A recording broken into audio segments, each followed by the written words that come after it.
તો નમસ્કાર ગુજરાત, સ્વાગત છે ફરી એકવાર આપનો આજના તાજા નવા હવામાન સમાચારની અંદર। ગુજરાત રાજ્યમાં ચોમાસું પરિણામ લે અને ગુજરાતમાં આગળ વધે એ પહેલા ચોમાસાની સિસ્ટમમાં આખો ખેલ બદલાઈ ચૂક્યો છે અને ગુજરાતમાં હવે વરસાદ પડવાને લઈને નવી આગાહી જાહેર કરી દેવામાં આવી છે, જેની વચ્ચે 15 અને 16 તારીખ દરમિયાન ગુજરાતમાં વરસાદી પરિસ્થિતિને લઈને જે આગાહી કરવામાં આવી હતી એ સાચી પડતી જોવા મળી રહી છે અને હવે 16 તારીખ અને મંગળવારના રોજ ગુજરાત રાજ્યના ઘણા બધા વિસ્તારોમાં પ્રી મોન્સૂન એક્ટિવિટીના વરસાદો ભૂક્કા બોલાવતા જોવા મળી રહ્યા છે। લાઈવ જોઈ લ્યો તો 16 અને 17 તારીખની અંદર ગુજરાત રાજ્યમાં વરસાદી સિસ્ટમો જોઈ લ્યો આખા સૌરાષ્ટ્રથી લઈને દક્ષિણીય ગુજરાતના ભાગોને ધમરોળતી જોવા મળી રહી છે, પરંતુ આજે વરસાદ રહેવાનો છે 16, 17 અને 18 તારીખ દરમિયાન એ પ્રી મોન્સૂન એક્ટિવિટીનો વરસાદ છે।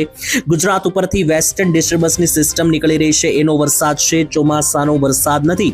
ચોમાસાને લઈને મિત્રો તારીખો હવે સાવ કમ્પ્લીટલી બદલાઈ ચૂકી છે। ચોમાસાની સિસ્ટમો હવે નવેસરથી બનવાની છે। એની પહેલા ચોમાસું અત્યારે બિલકુલ નબળું પડી ચૂક્યું છે અરબી સમુદ્રની અંદર અને અત્યારે હાલ જે મિત્રો આગાહી આવી રહી છે, ખૂબ મોટી ચોંકાવનારી આગાહીઓ આવી રહી છે। તેની વચ્ચે ચોમાસું ઇતિહાસનો સૌથી મોટો બ્રેક લેવા જઈ રહ્યું છે અને આ મિત્રો એક દુઃખદ સમાચાર છે, ચિંતાજનક સમાચાર છે, જેના વિશે આજના આ વિડીયોની અંદર આપણે વિસ્તારથી સમજવાના છીએ અને વાત કરવાના છીએ। અને માત્ર વરસાદ અને ચોમાસા વિશે જ નહીં, ગરમીને લઈને અને સાથે આવનારા વરસાદને લઈને કેટલાક નવા નકશાઓ જે છે તે જાહેર કરવામાં આવ્યા છે હવામાન વિભાગ તરફથી। એ બધા નકશાને આધારે પણ સમજીશું કે ગુજરાત રાજ્યમાં આવનારી કલાકોમાં જે છે તે હવે શું થવાનું છે। તો ચાલો મિત્રો હવે ટાઈમ બગાડ્યા વગર વિસ્તારથી જે છે તે બધી માહિતી સમજીએ અને શરૂ કરીએ। તો સૌથી પહેલા મિત્રો તમને જણાવી દઉં કે વિડીયો જે છે તે છેલ્લે સુધી જોતા રહેજો। ચેનલ આપણી સબસ્ક્રાઇબ નથી કરી તો મિત્રો ચેનલને હાલ અત્યારે સબસ્ક્રાઇબ કરી લેજો કે જેનાથી દરરોજના વિડીયો તમારા સુધી સૌથી પહેલા પહોંચી જાય। અને ત્રીજા નંબરે મિત્રો કોમેન્ટ, નીચે કોમેન્ટની બાજુમાં જે હાઈપ લખેલું બટન હશે તો આ વિડીયોને હાઈપ કરવાનું ભૂલતા નહીં, કારણ કે જો તમે વિડીયો હાઈપ કરશો તો મિત્રો આવનારા ભવિષ્યના જેટલા પણ વરસાદના સમાચાર છે તમારા સુધી સૌથી પહેલા પહોંચી જશે। તો ટાઈમ બગાડ્યા વગર વિડીયોની અંદર આગળ વધીએ અને સૌથી પહેલા સિસ્ટમો જોઈ લઈએ કે ક્યાં કેવી જોવા મળી રહી છે। તો અત્યારે હાલ અરબી સમુદ્રની અંદર જોશો તો એકદમ મિત્રો અત્યારે ચોમાસું જે છે તે સુકાઈ ગયું હોય તેવો માહોલ જોવા મળી રહ્યો છે અને અત્યારે આ અરબ સાગરનો ખૂણો જો એક વાદળ પણ દેખાઈ રહ્યું નથી। મિત્રો સિસ્ટમો તો છોડી દો, પરંતુ એક વાદળ પણ આ ભાગમાં દેખાતું નથી। સિસ્ટમ જે છે તે મિત્રો ક્યારે બને છે તો ઘણા બધા વાદળો ભેગા થઈને વરસાદની સિસ્ટમ બનાવે છે, પરંતુ આ અરબી સમુદ્રનો જે મિત્રો અરબ સાગરનો ઝોન છે આ ઝોનની અંદર તમે જોશો તો આપણને એક પણ વાદળ અહીંયા દેખાઈ રહ્યું નથી। અને ગુજરાતમાં ચોમાસું હજુ આવ્યું પણ નથી, પરંતુ મહારાષ્ટ્ર, કેરળમાં જ્યાં ચોમાસું અત્યારે શરૂ થઈ ચૂક્યું છે ત્યાં પણ અત્યારે વરસાદ કમ્પ્લીટલી પૂરો થઈ ચૂક્યો છે, ઊભો રહી ચૂક્યો છે, કારણ કે આ વિસ્તારમાં જુઓ તો અરબી સમુદ્રની અંદર એકદમ સિસ્ટમ હવે કોરી પડી ચૂકી છે। અત્યારે જોશો તો મિત્રો આખો અરબી સમુદ્ર જે છે તે સુકાઈને બેસી ચૂક્યું છે। તો હવે ગુજરાતમાં ચોમાસાને મોડું જે છે તે મિત્રો વધારે થશે, કારણ કે સિસ્ટમ પૂરેપૂરી નબળી પડી ચૂકી છે અને અત્યારે હાલ મિત્રો ચોમાસું જે છે તે કેટલા દિવસથી એક જગ્યાએ બેસ્યું છે તેના વિશે આગળ આ વિડીયોમાં કમ્પ્લીટ આપણી પાસે જે ડેટા આવી રહ્યો છે એ પણ તમને સમજાવવાના છે। પરંતુ ગુજરાતના ઉપરના જે વિસ્તારો છે ત્યાં જોશો તો અહીંયા આજે પાકિસ્તાનનો જે વિસ્તાર છે ત્યાંથી લઈને પાકિસ્તાનથી લઈને દિલ્હી સુધીના આ જે વિસ્તારો છે ત્યાં મિત્રો જોશો તો તમને સફેદ કલરના જે આ ભાગ જોવા મળી રહ્યા છે વાદળો છે વેસ્ટર્ન ડિસ્ટર્બન્સના, અને એ વાદળો આગળ વધવાને કારણે ગુજરાત રાજ્યમાં વરસાદ પડશે। તો ગુજરાતમાં ભલે ચોમાસું મોડું આવે, પરંતુ ગુજરાતમાં છતાં પણ જુઓ તો આગામી 2 દિવસ ખાસ તો 16 તારીખ અને ત્યાર પછી 17 તારીખ, 16 અને 17 તારીખ દરમિયાન ગુજરાતમાં આભ ફાટતું જોવા મળી રહ્યું છે। કયા જિલ્લામાં કેટલો વરસાદ પડશે એ આ વિડીયોમાં આગળ જાણીશું, પરંતુ આ બંને દિવસો દરમિયાન ગુજરાતમાં રીતસરનું આભ ફાટતું જોવા મળી રહ્યું છે અને એની પાછળ મુખ્ય કારણ એ છે કે આ વેસ્ટર્ન ડિસ્ટર્બન્સ WD ની સિસ્ટમો જે છે તે પાકિસ્તાનથી હવે સીધી ગુજરાત લાગુના વિસ્તારો ઉપર આવવા જઈ રહી છે। અને બીજા નંબરે સમજીએ તો ચોમાસું આગળ કઈ તારીખે વધશે, ગુજરાત રાજ્ય સુધી ક્યારે પહોંચી શકે એને લઈને એક નકશો સામે આવ્યો છે, સમજીએ તો જોઈ લો આ ચોમાસાનો નકશો છે। એની પહેલા આ સેટેલાઇટ પિક્ચર છે મિત્રો, અવકાશમાંથી ફોટો પાડવામાં આવ્યો છે અને અત્યારે જોશો તો ગુજરાત જે છે તે મિત્રો આ લીલા કલરના સર્કલમાં અહીંયા રહેલું છે અને ગુજરાતની નીચે અરબી સમુદ્ર છે। અરબી સમુદ્ર જુઓ એકદમ આખું કોરું અને સુકાઈ ગયેલું જોવા મળી રહ્યું છે, એક પણ વરસાદી સિસ્ટમ નથી। તો પહેલા તો અહીંયા વરસાદની સિસ્ટમ બનશે, મજબૂત બનશે અને ત્યાર પછી આ રીતની ધીમે ધીમે આગળ વધીને ચોમાસું ગુજરાત તરફ આગળ વધી જશે। એટલે હવે આવનારી 48 થી લઈને 72 કલાક તો ચોમાસું ગુજરાતમાં આવશે એવું લાગી રહ્યું નથી। તો કઈ તારીખે આવી શકે એ પણ સમજીએ તો જોઈ લો હવામાન વિભાગ એટલે કે ઓફિશિયલ IMD છે તેમણે મિત્રો આ નકશો જાહેર કર્યો છે અને આ નકશાની અંદર અહીંયા તમે જોઈ શકશો કે જ્યાં મિત્રો આ ચોમાસું 8 તારીખે હતું ત્યાં જ મિત્રો જોઈ લ્યો તો 15 તારીખે એટલે કે આજ દિન સુધી ત્યાં જ જોવા મળી રહ્યું છે। એટલે ટોટલ કેટલા દિવસ તો 8, 9, 10 11, 12, 13 અને 14, 15 એટલા દિવસ, એટલે મિત્રો 1, 2, 3, 4, 5, 6, 7 અને 8 ટોટલ 8 દિવસ ચોમાસું એક જગ્યાએ જે છે તે મિત્રો સ્થિર જોવા મળ્યું. અને મિત્રો આ જે છે તે ખૂબ જ વધારે અદ્વિતીય વાત ગણી શકાય, કારણ કે 8 તારીખે જ્યાં ચોમાસું હતું અને આજે 15 તારીખે પણ એ જ જગ્યાએ છે. હવામાન વિભાગની આગાહી પ્રમાણે 15 તારીખ સુધીમાં ગુજરાતમાં ચોમાસું પહોંચી જવું જોઈએ હતું, પરંતુ હજુ સુધી પહોંચ્યું નથી. અને હજુ મિત્રો જોશો તો જે મિત્રો જગ્યાએ છે એ જગ્યાએ છેલ્લા 8 દિવસથી છે હજુ આ ચોમાસું અહીંયાથી થોડું સક્રિય થઈને નબળી રીતે આગળ વધશે, તો પણ ગુજરાતમાં 18 થી 19 તારીખ સુધી ચોમાસું આવશે તેવું લાગી રહ્યું નથી. 19-20 તારીખે ચોમાસું આવશે, એ પણ નબળી રીતે જ આગળ વધવાનું છે. મેઇન વરસાદનો રાઉન્ડ હવે 20 થી 22 તારીખ વચ્ચે જે છે તે ગુજરાતમાં આપણને જોવા મળી રહ્યો છે.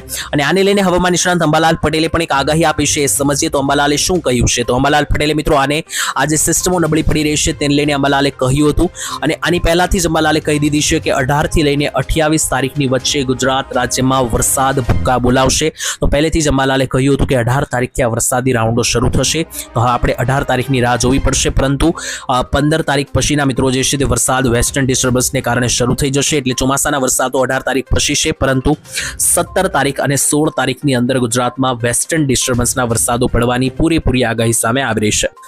વરસાદની વાત આગળ વધારીએ તેને લઈને જુઓ તો આગામી 5 થી 10 દિવસમાં ક્યાં કેટલો વરસાદ પડશે એનો નકશો સામે આવ્યો છે. અને આજે જુદી જુદી વેધર મોડલની કંપનીઓ છે તેમણે જે નકશા બહાર પાડ્યા છે એમાં પણ જોશો તો ગુજરાત રાજ્ય ઉપર કોઈ વધારે વરસાદ જોવા નથી મળી રહ્યો. છૂટા છવાયા ઝાપટા જોવા મળી રહ્યા છે 20 તારીખ સુધી.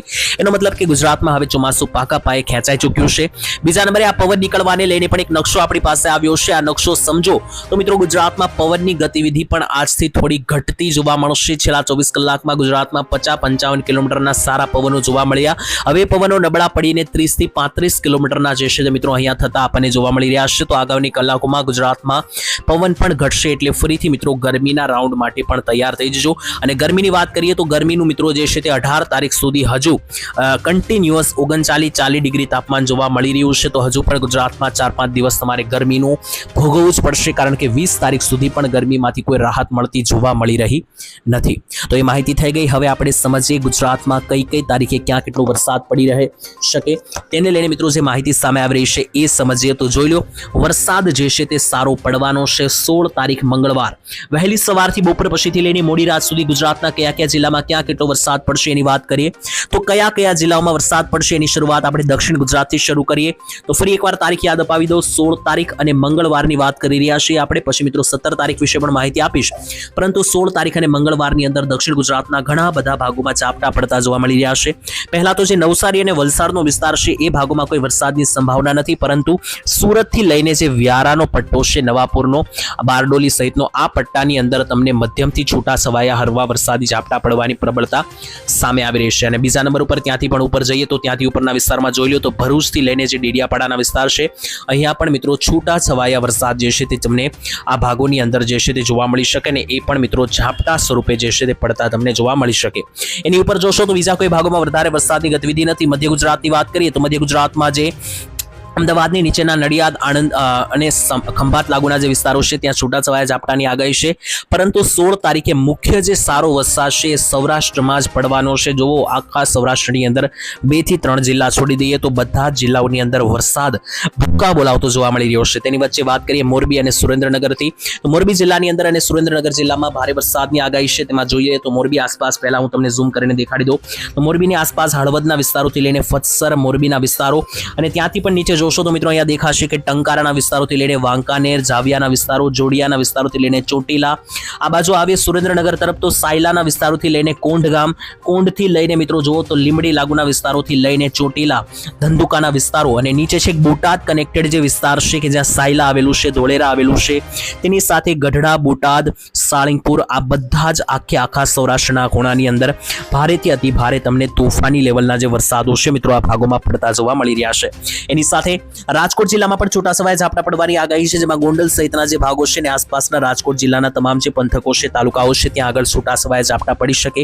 નીચે આવીએ સૌરાષ્ટ્રમાં ભાવનગર જિલ્લામાં સૌથી ઘાતક વરસાદની આગાહી 16 તારીખ અને મંગળવારે આ ભાગોમાં વરસાદ વીજળી સાથે ભૂક્કા બોલાવશે, જેમાં વલભીપુરથી લઈને શિહોર, ગારિયાધાર, પાલીતાણાથી લઈને જેસર, તળાજા, અલંગના વિસ્તારોથી લઈને મહવા અને જે બુધેલ લાગુનો જે આખો પટ્ટો છે, તો આ આખો મિત્રો જે ભાવનગર જિલ્લાનો પટ્ટો છે, આખા જિલ્લાની અંદર વરસાદ જે છે તે તમને સારા લેવલનો જોવા મળશે. 16 તારીખ અને મંગળવારે. અમરેલી જિલ્લાની વાત કરીએ તો અમરેલી જિલ્લાની અંદર પણ અહીંયા તમામ તાલુકાઓની અંદર વરસાદ પડતો જોવા મળી રહ્યો છે. 15 તારીખ પછીના જે સમયગાળા છે, જેમ કે 16 અને 17 તારીખ, જેમાં મંગળવારની અંદર સાળવનકુંડલાથી લઈને ધારીના વિસ્તાર, બગસરા, બાબરા, અમરેલીથી લઈને નીચે છેક લીલિયા, રાજુલા સુધીના ભાગોમાં છૂટાછવાયા ઝાપટાની આગાહી છે. બીજા મિત્રો સૌરાષ્ટ્રના જિલ્લાની વાત કરીએ તો જોઈ લો, દ્વારકા, પોરબંદર અને ગીર સોમનાથના દરિયાકાંઠે મિત્રો જે છે તે છૂટાછવાયા ઝાપટા પડી શકે. બાકી જૂનાગઢ, જામનગર જિલ્લામાં કોઈ મોટા વરસાદની સંભાવના નથી. એની સાથે કચ્છની વાત કરીએ તો કચ્છમાં પણ નલિયા અને માંડવીને છોડી દઈએ તો કોઈ પણ ભાગોમાં વરસાદની સ્થિતિ નથી. નલિયા, માંડવીમાં છૂટાછવાયા ઝાપટા પડી શકે. 17 તારીખની પણ વાત કરીએ તો જોઈ લો, 17 તારીખે પણ સારા એવા વરસાદની પ્રબળતા છે. 17 તારીખે તમને પ્રી મોન્સૂન એક્ટિવિટીના વરસાદો થતા પણ જોવા મળી શકે. જોઈ લો, 17 તારીખે ઘણા બધા જિલ્લામાં વરસાદ દેખાઈ રહ્યા છે, જો ખાસ તો મધ્ય ગુજરાતની અંદર દેખાઈ રહ્યા છે. મધ્ય ગુજરાતના નડિયાદ, ડાકોર, અમદાવાદ, કલોલ, વિરમગામ, ગાંધીનગર આ બધા ભાગોમાં છૂટાછવાયા વરસાદ 17 તારીખની રેન્જમાં દેખાઈ રહ્યા છે. નીચે જુઓ તો છેક વડોદરાથી લઈને છે બોડેલી, છોટાઉદેપુર છે, ખંભાત, આણંદના વિસ્તાર છે, ભરૂચ છે, અંકલેશ્વર આ બધા વિસ્તારોમાં પણ વરસાદ ભૂક્કા બોલાવતા જોવા મળી રહ્યા છે. અને એની પણ નીચે જોશો તો સુરતના વિસ્તારોથી લઈને વ્યારા, બારડોલી લાગુના, કડાંગ લાગુના વિસ્તારોમાં પણ વરસાદની આગાહી છે. ઉત્તર ગુજરાતમાં બનાસકાંઠા, સાબરકાંઠા, પાટણ કે મહેસાણામાં કોઈ વરસાદની સંભાવના નથી 18 તારીખ સુધી. કચ્છની અંદર પણ મિત્રો નલિયા અને માંડવીને છોડી દઈએ તો કોઈ વરસાદની સંભાવના નથી. 17 તારીખ અને બુધવારના રોજ સૌરાષ્ટ્રમાં જોઈએ તો સૌરાષ્ટ્રના 4 થી 5 જિલ્લામાં વરસાદ એકદમ ગાજવીજ સાથે અને ભૂક્કા બોલાવનારો જોવા મળશે. કયા જિલ્લા છે તો જોઈ લો, ભાવનગર, બોટાદ, સુરેન્દ્રનગર, રાજકોટ, મોરબી, જુનાગઢ, ગીર સોમનાથ અને અમરેલી આ જિલ્લાઓમાં વરસાદ રીતસરનો આપ ફાટશે. જામનગર, દ્વારકા, પોરબંદરની અંદર છૂટાછવાયા ઝાપટા સ્વરૂપે વરસાદ પડી શકે. બાકી એનાથી મોટા કોઈ વરસાદની સંભાવના નથી. તો આજ મિત્રો મેં તમામ માહિતી તમને વરસાદને લઈને આપી દીધી છે. આશા રાખું છું કે બધી માહિતી તમને સમજાઈ ગઈ હશે.